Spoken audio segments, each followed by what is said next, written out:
Welcome to the Master Your Millions podcast, the show all about your financial potential and leaving a legacy for future generations. Here are your hosts, Jason and Scott Henderson.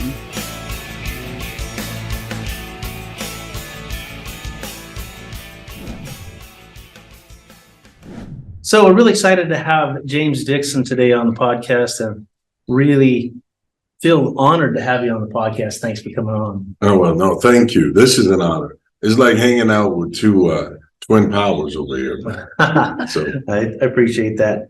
So one of the reasons we wanted to talk to you on our podcast, and one of our taglines is, learning to master millions or master your money is all starts in your mind and your team. And you have an incredible mindset. And tell us a little bit about when you're 11, 12 years old and what happened.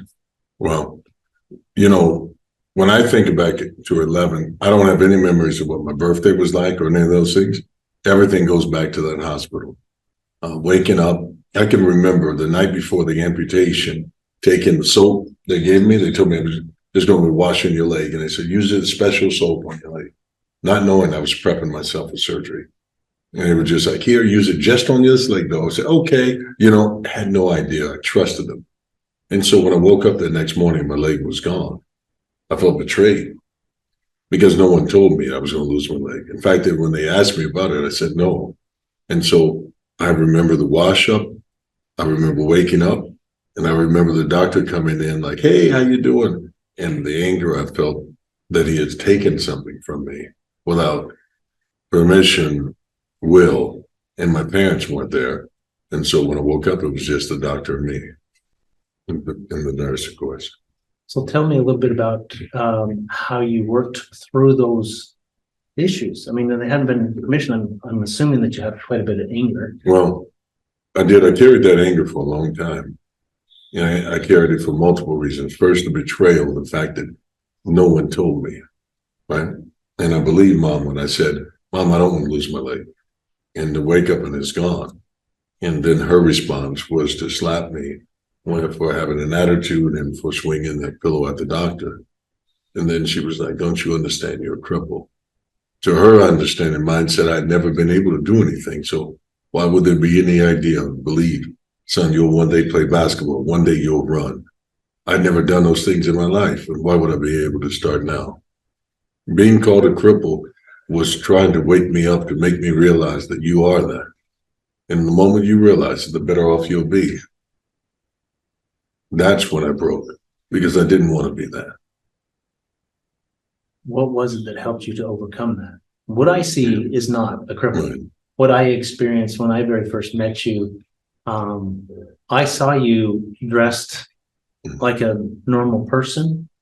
I mistook you for someone else that I thought I knew. And there was no way that I could tell that you didn't have a leg from below the knee down.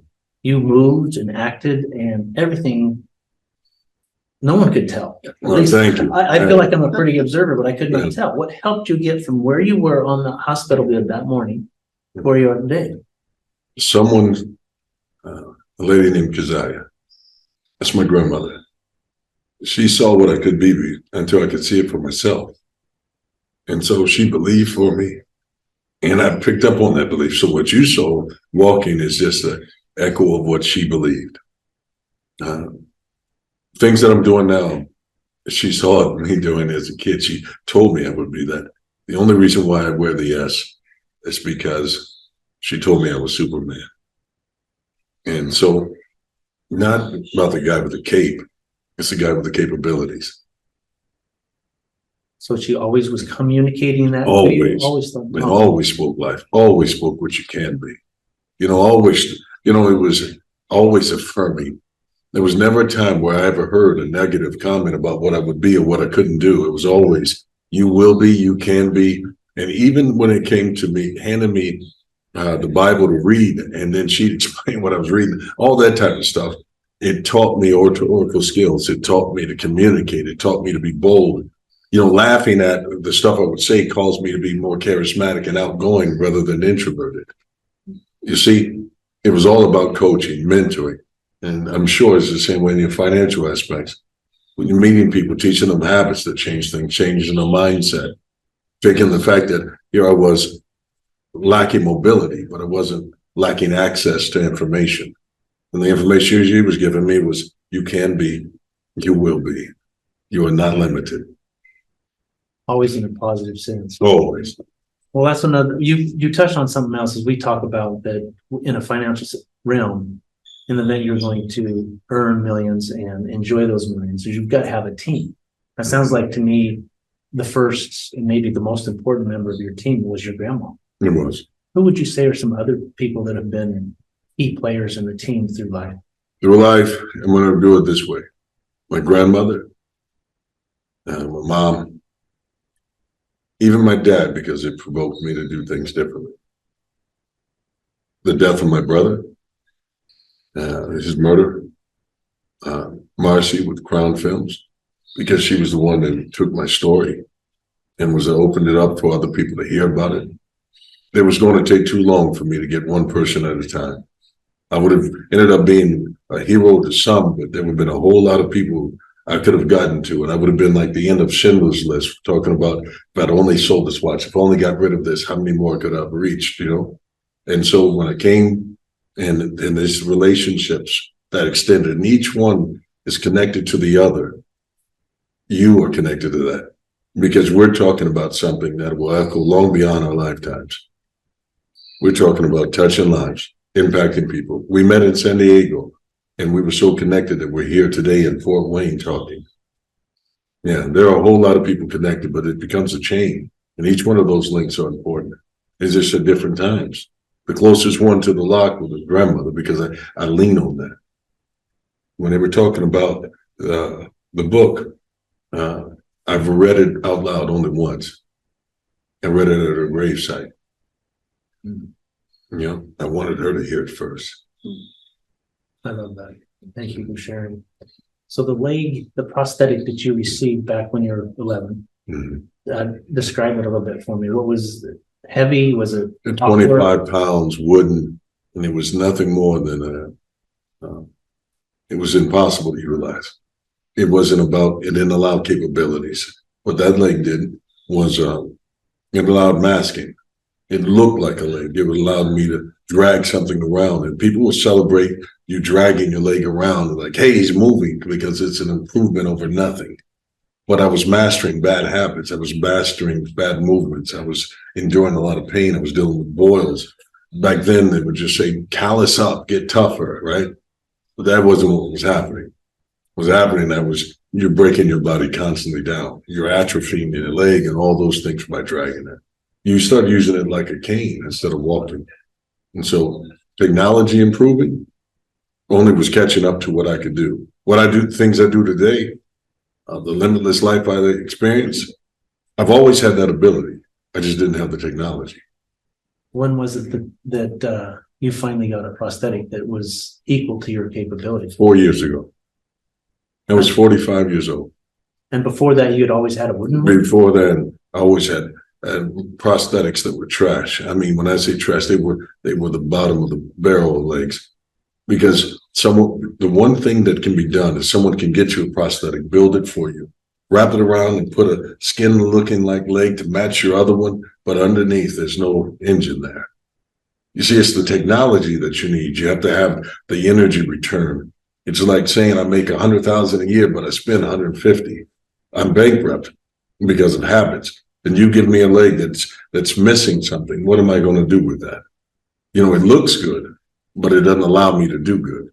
And so I had to work a job. I had family to feed, and there's nothing I can do other than grin and bear it. And so working, the socket cracked. So I just took electrical tape and I wrapped it up. And I just kept the leg together that way because I didn't have insurance to take care of it. I just endured it. So in a sense, I don't know, you may not look at it this way. However, the leg is a symbol of what held you back. Because in your heart, you were always who you are. I mean, you were what your grandma raised you to be. You've always been that way. Yet that leg kind of was holding you back. Is that No. fair? It's a great way to put it. It is there is, when something gets a hold of you, all you want to do is get it back. I grab your wrist, right? And all you want to do is at some point for me to release that. I felt like, here it is. I want to move forward. I want to do something. And this leg is always holding me back. And finally, it's like I got let go. And then like, now what do you do with your freedom? I can complain about the fact that I was held back. I was held on to it. Or I can be like, I know what it was like to be limited, but I also now know what it's like to be free. So I know that something happened to this wooden prosthetic. Mm-hmm. Tell me the story, what's happened to it and how now that's not a symbol of 2019, back. in 2019, there was a family I had helped. And I shared with them that story. And in fact, I used to go around and I would bring different legs with me. Anyway, they had asked if they could do something with it. And I was like, yeah, because it had no value to me. Right? It wasn't something, if I didn't know the value of it, now it's like old jersey I should have held on to. But they actually took the rings. That's how they would add to my height growing up. So if I grew an inch, they would put another wooden inch around it. Well, they took that and they made a watch out of it. And so the watch that I have, the watch that I wear, is the leg that I wore. So now when you see that watch, you look at what time it is, what is it? What crosses your mind? Man, here's two things. The time is never going to be right on that watch. I've never said it and I never will. What that is an indication of I didn't know what was happening or what time it would take. But my digital can tell me the right time, right? That can be my time. But that wooden one, it represents God's timing. It took me 40 some years, brother, to find what I was here for. And so I go after this with everything I have. I wish I could impress upon you how important it is to me to make sure that I get that message out, that I get someone to hope, believe again, to become more than what they were. Everything that I am, everything that I will be is wrapped up in every time I speak. I don't speak from a script. I never speak from top of my head. It comes heart to heart and it transfers. We can tell that right here, even right here, no matter on stage, or right here between us, you can tell that there's such a deep passion and meaning to you. And I heard you say a second ago how the wooden leg or the prosthetics, a lot of times you use those as a cane. And that's such a great analogy that sometimes the things that are hard we use as a cane, and yet somehow God doesn't cause them, but helps us to use those difficulties and trials to propel us to something of purpose in our lives. What has that journey been like for you? I mean, you said it was 4 years ago that you really took off, get emotional. But that's not only a physical journey, that's a spiritual journey, it's an emotional journey. What's that been like? I'm looking at this journey, and forgive me, I'm emotional because I'm looking at the whole day that I've experienced today. To be talking with you, to have been with Marcy and sharing her story, encouraging amputees, and all of this is overwhelming because I realized I didn't dream big enough. I didn't set aside much. I didn't realize that how big this could be, how much what I was holding back, how much impact it could be making. And now I'm realizing that I've got to become more so I can serve more. All I'm thinking about is stretching myself. I'm thinking about evolving. I mean, you were talking about a team. There's so much I didn't know. There are so many opportunities that come up, and some of them that serve as distractions. I got to say no or whatever. But this thing here, I realized that on my leg, I wear one verse, and it's Philippians 4:13. I truly can do all things. And I'm not just talking about some things. I can do all things. I can make up for lost time. I can make up ground. I don't care how many people got out ahead of me. I don't have to be envious or jealous. Somebody else may have had a better vehicle, car, body, whatever else there is. But when I stay in my race, man, I passed up a whole lot of people that I was envious of. And now I feel guilty for having thinking that they had it all, because that isn't all. It was never my all. I still on my ceiling, but I'm chasing after this thing. And I hope you go a long ways. I'm gonna be one of your head cheerleaders Thank you. all the way long. It's just really cool. I mean, when I heard you speak that first time, it really resonated deep with me. For the fact that I believe we've kind of a kindred spirit, that we feel like there's more that we can do than what we're currently doing. Mhm. We can affect more lives than who we're currently affecting. That's a matter of finding that platform, that voice, That's right. that association, Mhm. whatever it is, to make that happen. And when you offered me the opportunity, I mean, it was 2 days ago. And Hey, look Jason, I'm at, gonna be in Fort Wayne. I live in Logan, Utah. yeah, And I moved my schedule. I had appointments with wow. a very good client of mine in Pocatello, Idaho tomorrow morning. I just had scheduled. I rescheduled everything to fly out here to be with you. And you were Because I just, feel like that's the yeah. right thing to do, right? Wow, that's It's not about capturing some audio or video or anything. It's really about who is it that we can make an impact on. This is deep. And how do you do that? And the fact that today you, guy that's now important in my life, Mark, Victor Hansen, you just had him on your show, and to get here, but even all of that comes together, for me to be meeting you at the knock and I get up and speak. And part of the reason why they let me speak is because we were coming with a film crew, right?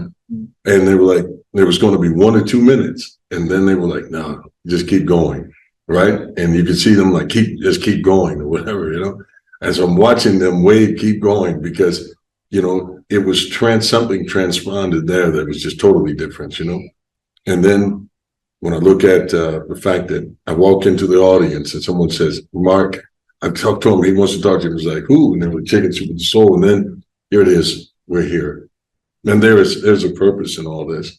And I've been operating without fear. When they started talking about writing a book, I thought that was free. You just write the book and all that stuff. I didn't know. And then, or even when you're doing movies or even when we're doing this, everything, people just believe in a cause, but there's a cost associated with it. And so finances come in. You have to realize, I got to be a good steward. I've got to invest. I've got to create win-wins with people, because relationship can do a lot more than revenue can do. Build a relationship, and as I say, if you're short money, I was like, Lord, I don't know, I'm going to do this, but I got to get this out. And he keeps raising up someone to come into your life that fills that gap. Yeah, there are none. Yeah, there's providence in this. Yeah, I've heard someone say once that coincidence is God's way of staying among us. That's a good way of saying it. And I tell you what, the thing about this, over our shoulder, there's a like huge image of me right there with a ton of Vaseline on me. I just like, I'm like a Crisco guy out there. And I'm like, I looked at it and was like, here are these people are Olympians. And when they come in and train, they're seeing a non-Olympian, in a larger than life role. The metaphor that you don't have to be an Olympian. You don't have to be a superstar. You don't have to do anything great to be great. You just have to walk your lane, and humbly you can serve. I can come out of nowhere. Every Olympics maybe every 4 years, but it took me 4 years to evolve and realize, man, I haven't enough. I walked off my job just a year ago. It hasn't been a year. When I walked off, I was like, man, I got a calling with this. And if I stay, I'll regret it. And I don't regret being here. I don't regret what we're doing. Have there been sacrifices? Yes, but look at the rewards and look what's coming. And I guess that when it comes to you guys' finance, if you don't put any risk to it, how can you expect that reward, right? Right. And you've had a coach, and the same in finances, you need to have a coach. You need someone to help you out, sort of avoid the landmines, if you will. Mm-hmm. Someone that you can trust. I mean, there is a big thing about trust when our relationship comes, right? Mm-hmm. Often, I wouldn't say often, but sometimes you meet someone and there's a soul-to-soul meeting. Mm-hmm. It's like we've met before, or there's something more there, right? And that doesn't happen very often. And when it does, you've got to go with it. Right. I think that's the reason why this has to happen, right? You just know. It's the difference between listening to someone with an opinion and listening to counsel. Opinion, people are like, if I was you, if I was you, if I had that, you know what I'd do with that?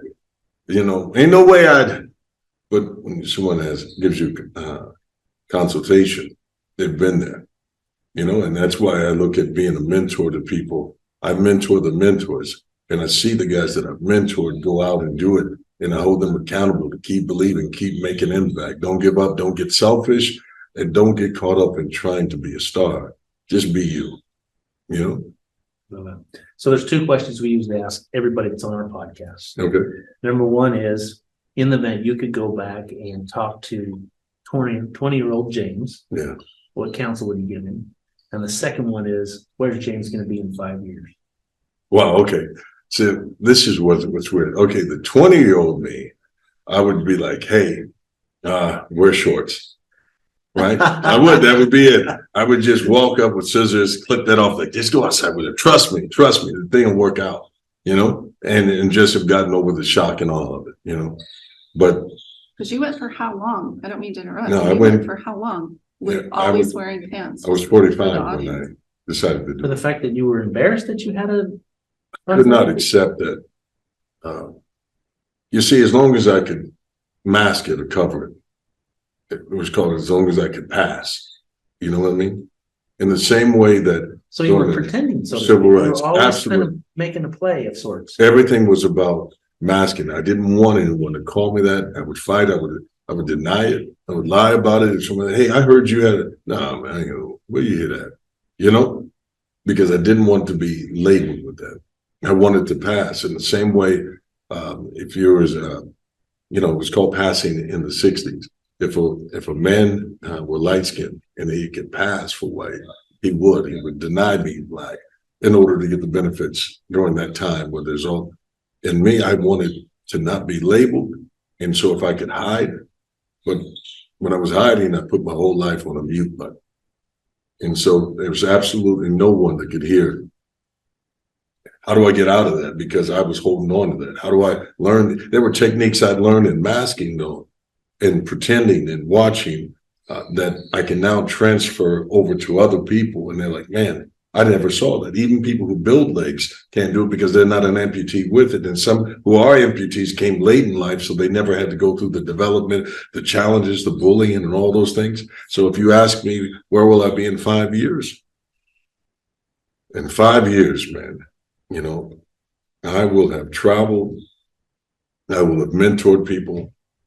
I will have talked about the changing moments of my life from that day on March 23rd to the filming of the documentary to sitting here with you and going back to, do you remember where we were? Right? And we hold each other accountable. You got to stay there. You got to stay true. And no matter what we do, it's not like we're backing off professionalism or anything, but this is personal. I'm sharing my life with you. And I am like, when I'm dead, my obituary won't be on those papers. It'll be what you say about me. So in 5 years, I'm still going to be doing the same thing. I'll just do it better than I've done it now. Okay. How many people are you going to have affected in 5 years? In 5 years, I'm going to give you a number.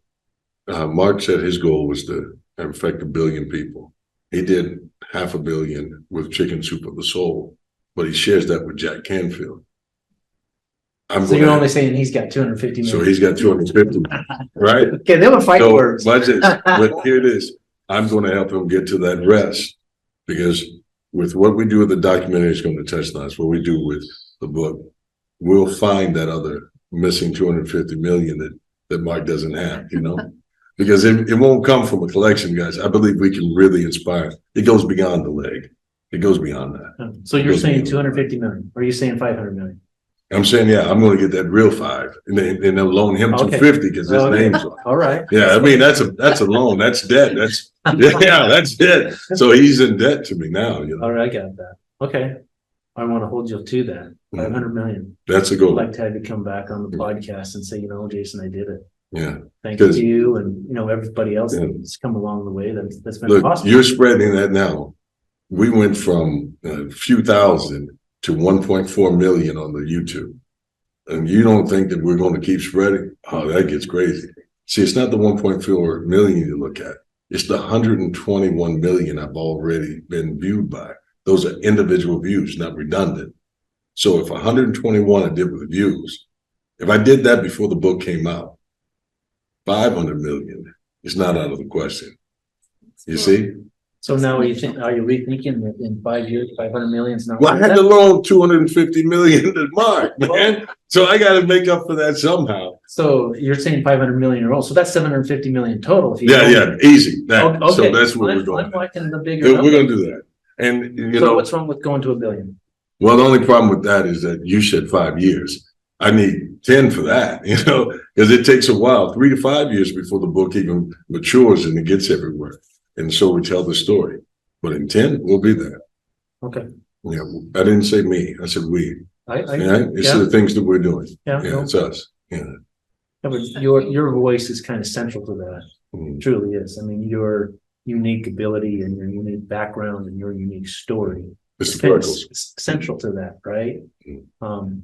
Obviously, none of us would do it alone. No, right? man, and anyone that said they did it alone lies.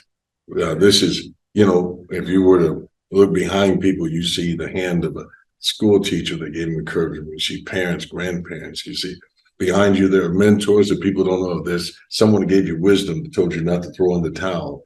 There's kids that got sick or your children that you had that motivate you. All of us are ushered forward by someone. Well, and you touched on it earlier. There's also people that have been, to some degree, a negative influence, right? Mm-hmm. Someone who did say, you can't do that. Mm-hmm. And I almost feel weird using that word, mm-hmm. right? Now, we've all had that in our lives. There's people saying, you're not going to be able to do that. You're not going to do that. Yet you've overcome that. And to some degree, having that in your life has been a motivation.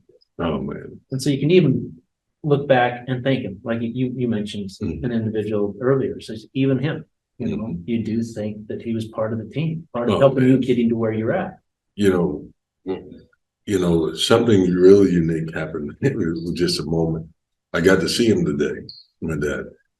Part of the film, I mean, just a moment that I never, it wasn't in the film. It was just a moment, right? Knock on the door and it comes out. And there is these awkward moments because there was a question asked about how was he as a kid, and it was like he could only use the reference of seeing me as a toddler because he backed out.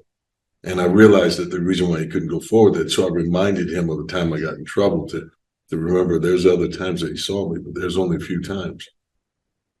But I do realize this, that the guilt that he carries, I have to help him let go of that. Because that was used by God to do something bigger than the abandonment did. You know, it gave me a void. It made me hungry. It made me lean all the more into what my grandmother was sharpening me into. You know, I wake up without an alarm at 4 a.m. every day because she did. You know, I'd like to meet this lady. Oh, man, she lied to me, though. She did lie to me. She told me not to drink coffee because it'll make you black. And I was like, oh, my goodness. And I didn't realize I was already black. So yeah, that's the only lie she ever told me. So, but I'm honored, man. I'm honored to have been with you guys. Yeah, we really appreciate it. You know, we look forward to having you back on the podcast. Come on, bring me back. Let's do it. Look forward to following what you're doing and to offer in any way we can to assist in getting your story out. I do know that you have a pre-order form for your book. I'd like to put that in the show notes. Oh, please do. Well, any other things that you might want to put down in the show notes that people can, you know, follow you, do whatever. You have a YouTube channel. Tell us about that real quick. We'll put that in the show notes. Absolute Motivation. And it's awesome. Yeah, thank you. It's unreal. Man, Absolute Motivation is what it is. It's what it's about. It's about encouraging everyone. It's the thing that would get you motivated, or help you get over things. Everything that we come out of that is just pure encouragement. So please like, subscribe. You'll share it automatically. But also go to crownfamilyfilms.com. You know, and that's with a K, Crown, because they are truly working to do amazing things in life. And then Superman is for real. And if you mess it up, it goes Superman for real. You end up still coming to the same place. But anyone that orders the book, helps me advance it. I'm simply trying to get started, to get as fast as I can into places, to touch people. And then with finances changing and as things improve in my life, I hope you don't ever abandon me. I hope you coach me, because I'm open up to be transparent enough that there are things I don't know because I've never had to face them. You know, I know what it's like to be a thousandaire. I know what it's like to do that, you know, but when people are like, talking about expanding yourself, and Les Brown would always say the best thing you can do for broke people is not be one of them, right? But I look at it differently. For me, broke is the broken parts of our lives. Everyone carries something like that. But if you take enough right broken pieces and put it together, we paint a great picture together. You know, it's like a stained glass window. It's got a whole different design to it. But you have to have people that can help you with your finances and get a mindset about it. So I cannot have relatives show up. I just had this happen in relatives. I had some relatives. They saw me that I was in Atlanta, that I had sold out a little place. I was speaking, and they were like, "Hey, cuz," and I was like, "Cuz, I called your mom. I heard you was in the area." "Oh, okay. I met you when you were 15." And I was like, "Oh, wow. Hey, we're on our way." And I was like, "Well, I was about to take a nap." "No, we're about an hour away." So I'm staying up, and we get there, and they were like, "Cuz, ooh, you so blessed and famous. And let's order this, this, and this, and this." And I was like, I hope they're paying, right?